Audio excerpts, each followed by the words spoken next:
Hey, how is everybody? Hope you're having a good day. I just came back from a really interesting meeting from someone, and I wanted to share this story.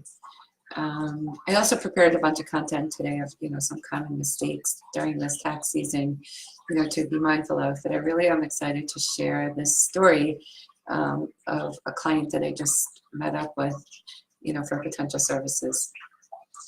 So a friend of mine recommended me for the job, and they have this person has a gym, and not only did they buy this gym, they're also working full-time on another job, and they came to me for help on wanting to know more about accounts payable. And it's a very common thing, accounts payable, to want help with, that people are having a hard time paying their bills. And it's not necessarily the concept of having enough money to pay their bills, of just getting onto a system. And he was really upset about how much money he's paying his current bookkeeper. And this all stems into a buying agreement that he had on this gym. And I'll tell you, years ago, about how deep I got into this guy, I would never have been able to ask him this many questions. But, being the CFO that I am, I was really able to dig in and really give him the advice that he wanted, that he needed, not that he wanted. So he came to me because he felt that he was paying a lot of money, and it was $70,000 to this current bookkeeper. And this current bookkeeper is also cleaning and doing sorts of things like that. So right away, when a business owner tells me that their worker for bookkeeping is doing cleaning, it's a few things. On the business owner level, it's expectations of what they have, that they're just, loading in extra tasks that's not with a bookkeeper role, because that's why we have cleaners, right? Or cleaning agencies. But then on the bookkeeper level, that's what she does is a question. She or he, then that's what she does.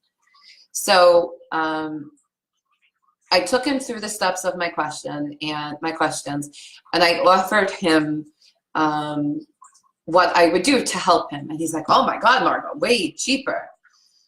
And I said to him, "Hold on, rewind. You're not coming to MBS because I'm cheaper. You're coming to me because of a scalable system that I'm showing you for what's going on." "Oh yeah, of course, Margot, blah, blah, blah, blah, blah, blah." And then he says to me, "But I have my partner."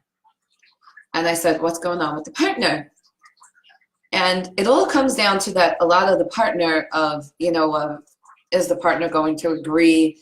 And he didn't even tell me that, what I was asking for was a lot of money. He was worried about if his partner was going to agree. And the more I spoke to him about it, really what was happening is that this guy bought a business, a bill of goods, in his words, that really did not exist. And he's stuck with this business that's at a loss from the get-go of $200,000 a year, which is exactly the salaries that he has an issue with, because the salaries comes out to like $170,000. And, he's like, "I pay the manager a lot of money, $100,000. I pay this bookkeeper a lot, $70,000.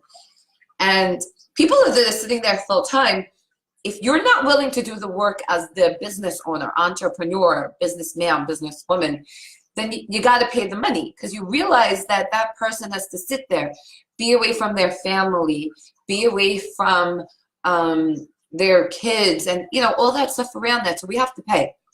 So I said to him, "Does it make sense financially that you're sitting here in this job instead of at your own gym that you bought?" And it was really hard for him to realize that. And on top of it, this partner who is supposedly, the partner that he bought this bill of goods with, they're 50-50. And I said to him, 50-50 means it's 50-50. Because he said to me that if he, if he gets rid of this person for $100,000, that he's going to sit there.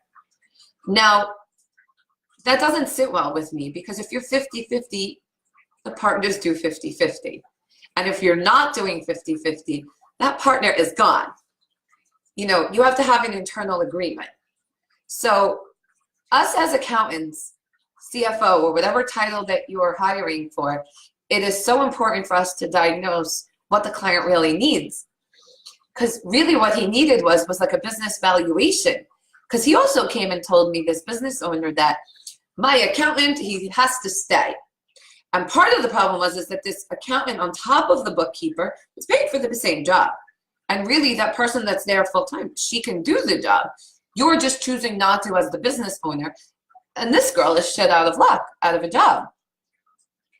So when it came down to it, is that he needs to scale the business, number one, because it's already in the red. And no matter where you go with what the current business is, it's a loss. So damned if you do and damned if you don't. But in that type of business of a gym, it's very hard to make that a profitable business and turn that around, especially if you're paying salaries. So with that story in mind, you know, I want you to see that as a business owner, is that if you're seeing things wrong in your business, but you're not willing to take it on first before you scale it out to someone else, those problems are never going to go away. You know, if we don't do the job first ourselves and then give it to a worker, we're always going to find a way to blame these workers, and it's never going to get fixed. It's just going to pile on the layers and layers till eventually one day you have to close the doors. So everything I know in my business and anything that I lead in my programs to my clients, I always tell my business owners, especially if they're not profitable yet, that they have to try it on first. Just like you would try on a shirt, you would try on shoes, you would try on a suit. And even before a wedding, you know, it's like, what dress should I wear? What suit should I wear? Should I wear a tux? You know, and all this stuff. You're trying on all these different looks. Unless you do that, is really what's going to make your business turn around. And I want to share with you 5 different things that are common mistakes that cost people money.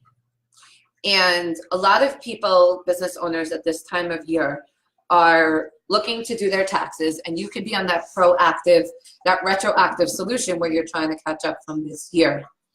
And if that is for you, I suggest that you get on my calendar right away, because that's not a way to live. And if you're looking to see what's wrong with your business and you're not happy the way 2018 has been, and even in the first quarter of 2019, you don't feel like that you got that jump start that you wanted, I offer you a consult to get on so that I can help you and we can see how to help you make that work. So the first mistake that I'm going to talk about is the math. A lot of people are like, oh my God, I know my numbers. I got this. I got this, Margot. And they just think that they're like a math genius. And if you don't go over your numbers, you can find yourself just in a bigger hole than the next. And sometimes people are also using numbers that are predated. So let's say like this guy, he's like, it's not making the sales that it should. So he's like shoulding all over himself, which is like the biggest rule of, you know, big mistake, because that's like self-sabotage all over yourself. So if you even feel like that your numbers are good, you need to check them out with a professional to make sure that they're good. Because if your numbers are not good, you're paying taxes on numbers that are not accurate. So it's always in your best interest to make sure that your numbers are accurate, whether it's in an accounting program or in Excel. I personally highly suggest only an accounting program to run a business. The second one is employee classifications. This one I live and breathe with like all the time. People mix up who should be an employee and who should be an independent contractor. So very simple definition is that you as the employer, if you're paying their taxes, that's an employee. An independent contractor is somebody who you just pay their complete fee and they invoice you.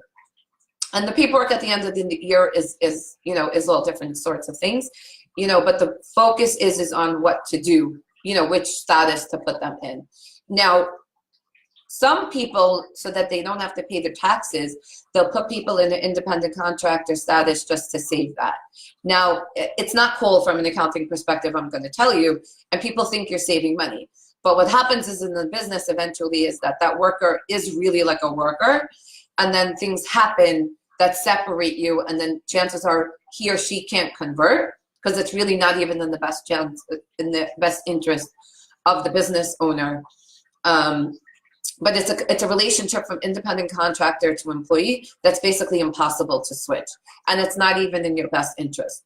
So having that distinct classification is super key to owning a business. And if you're unsure about that, I'd love for you to put some comments or questions below, and I'd love to help you with that.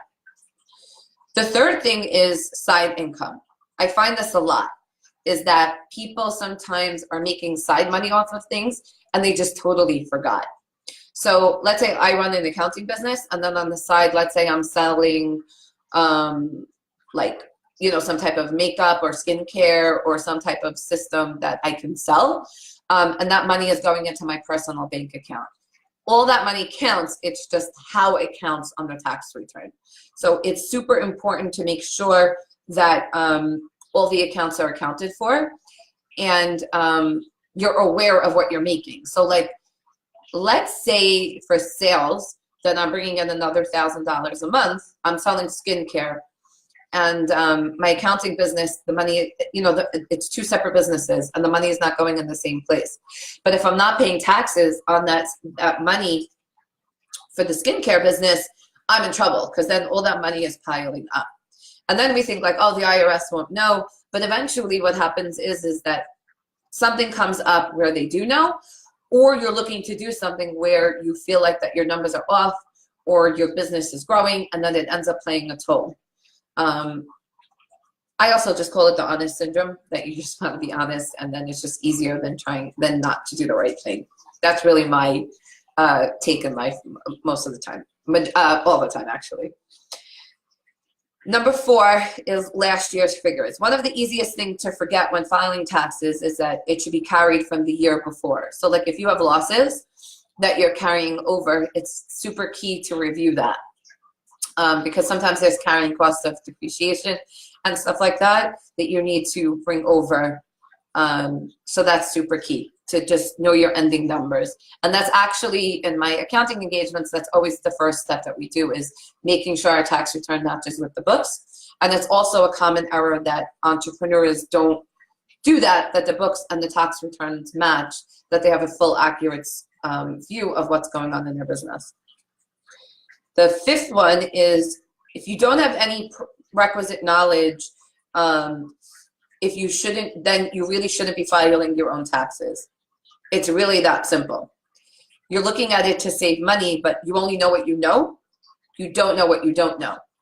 So instead of paying it to a professional, you're indirectly paying it to the government, where that money could have been for school, if you owe on credit cards, if you wanted to do some type of advancement and scale in your business, all those sorts of things. Look, I have a vested interest in this one, but I've always advocated that business owners should do it themselves. But where I see it as a disadvantage is that if they're not checking in with a professional, it's a downward spiral of where really that goes. And you don't want to really be mudding through. You want to, you really want to be like in a power position with that to help you move forward. Mistakes could very easily be possible, that it's costing you money when you think that you're saving by not hiring someone. So tax season is here, and it doesn't have to be stressful. You can go through it alone, or you can get support so that you can move through it. And one of the biggest things that I'm feeling from people is that it's like the forthcoming of what was wrong.